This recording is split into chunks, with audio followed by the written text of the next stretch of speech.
दर्शक बंधु चमत्कारी बाबा निरीह मानसिक रोगी 25 वर्षर झील को कले बलात्कार आ खाली बलात्कार करना 25 वर्षर झीटी को करदे 7 मासर गर्भवती।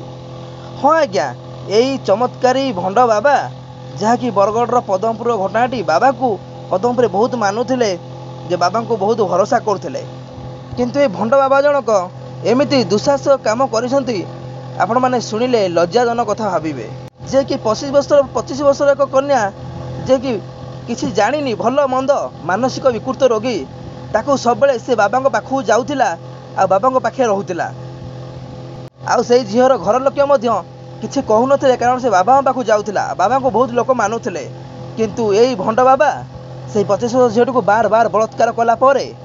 7 मासर गर्भवती कलापर एत पेटटी फुली लोक सब जानी कारण भाभी किए बोली सेठू सन्देहजनक धरी बाबा पाखु सब जाऊला तो बाबा पाखे जेहेतु रोला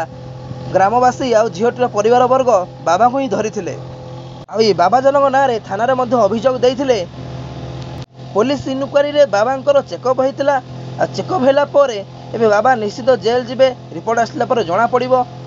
आज्ञा आजिकल ये कलिजुग समय भद्र मुखा पिंधि समस्त को भल कथा कहूया बाबाठू आपण मैंने निश्चित सतर्क रुहतु कारण ये बाबा जे कि 60 वर्षर बुढ़ा बापा